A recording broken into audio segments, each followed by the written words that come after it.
We are unfortunately fated to listen to the delusional tirade of Pakistan against my country.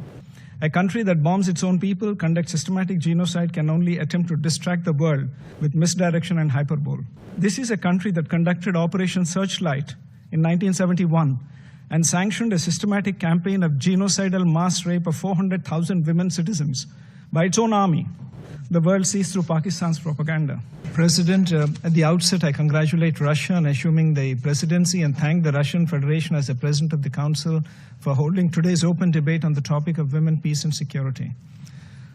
I thank the Secretary General and other briefers for their presentation as we gather today to mark a quarter century since the adoption of UN Security Council Resolution 1325. We celebrate not merely an anniversary, but a transformative moment that fundamentally reshaped our understanding of peace and security, recognizing that sustainable peace cannot be achieved without the full and equal participation of women. India's commitment to this principle, however, predates this resolution by several decades. India has consistently contributed to UN peacekeeping as an expression of our commitment to global peace. What distinguishes India's peacekeeping legacy is not merely the scale of our contribution, but our pioneering recognition of women as indispensable agents of peace. As early as the 1960s, much before the adoption of Resolution 1325, India deployed women medical officers to the Congo, making one of the earliest instances of women serving in UN peacekeeping operations. This was not merely a symbolic gesture, but a practical acknowledgement that women's perspectives, skills, and presence are essential to effective peacekeeping. This early commitment found its more pronounced expression in 2007 when India deployed the first ever all-female formed police unit in the history of the UN to Liberia. This groundbreaking initiative went far beyond enhancing security. It catalyzed a transformation in Liberian society, inspiring local women to join law enforcement and participate actively in rebuilding their nation. The unit reduced crime rates while simultaneously demonstrating that women could serve as both protectors and role models. This initiative was indeed a game changer. India's leadership in championing women peacekeepers is exemplified through the appointment of Dr. Kiran Bedi, the first woman officer of the Indian Police Service, as the first ever female police advisor and head of the United Nations Police Division in 2003. Today, over 160 Indian women peacekeepers serve in the field, and all women female engagement teams have been deployed in Democratic Republic of Congo, Abyei in Sudan, and South Sudan. The recognition accorded to Major Suman Gawani, who received the UN Military Gender Advocate Award in 2019 for her work in South Sudan, and Major Radhika Sen in 2024 for her contributions to the Democratic Republic of Congo, are testaments to India's unwavering commitment to the WPS agenda. We believe that it is no longer a question of whether women can do peacekeeping, rather, it is whether peacekeeping can do without women.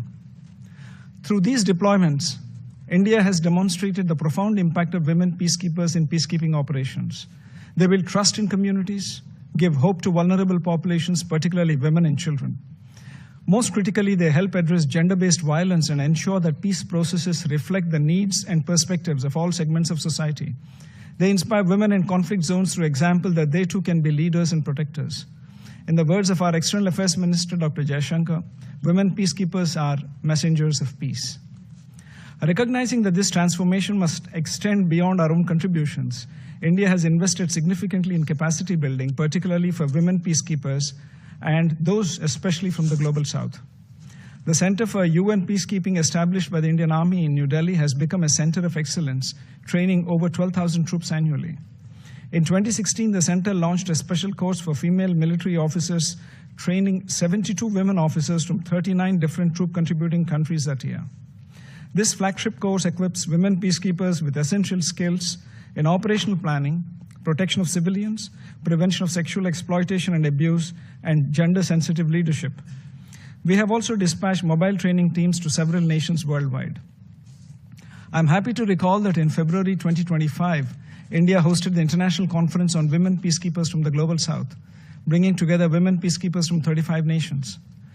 This two-day gathering examined the evolving challenges facing women in peacekeeping operations, from addressing sexual exploitation and abuse to leveraging technology for enhanced effectiveness.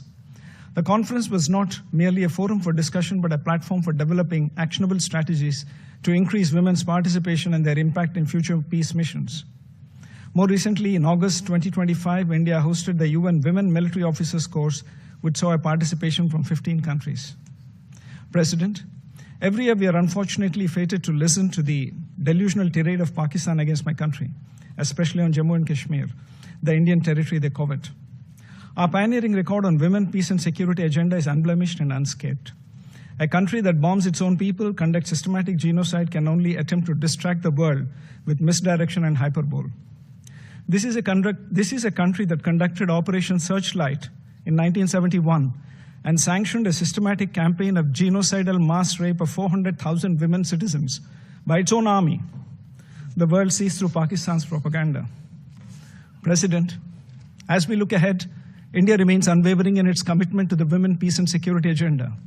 We stand ready to share our expertise with partners, particularly those in the Global South, fostering collective solutions to shared challenges. Thank you, President.